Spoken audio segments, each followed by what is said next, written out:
We now know more about how the 2020 Nova Scotia mass shooting came to an end.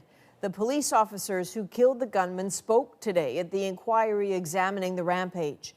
The officers described recognizing the gunman and taking action all in mere moments. And to warn you, the story does contain some graphic details. Kayla Hounsell reports. Suspect is down in his vehicle, multiple shots away. That's Constable Craig Hubley on police radio moments after he shot and killed Gabriel Wortman. In my mind, I was 100% sure it was the perpetrator. For the first time, he told the public how he was so certain, testifying before the public inquiry that his day began that Sunday morning by looking at photos of the suspect. I remember trying to burn them into my mind's eye. It would turn out to be very important, critical.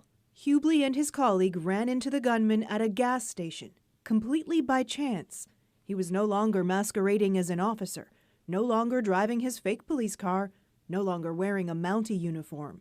Still, Hubley recognized the gunman at the pump right beside him within seconds. He was wearing a white t-shirt, and he looked very sweaty, very run down. I think I've used the word animal to describe him. Hubley told the commission lawyer he felt the gunman was going to shoot him. What I remember seeing is his arm come up.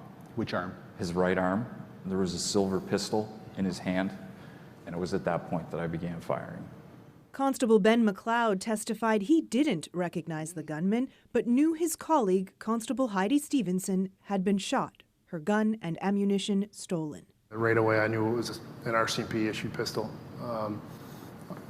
And it's at that time I believed he was going to try to shoot either myself or Craig, and I made the decision to start shooting him. Together they unloaded 23 bullets. When asked if there is anything they want people to know, McLeod gave credit to his fellow officers. We've all struggled. We saw a lot that night, and every one of us just wanted to find him. The commission will take a break next week to mark the 2nd anniversary of the massacre. The Premier has also announced he will introduce legislation to establish April 18th and 19th as provincial days of remembrance. Kayla Hounsell, CBC News, Halifax.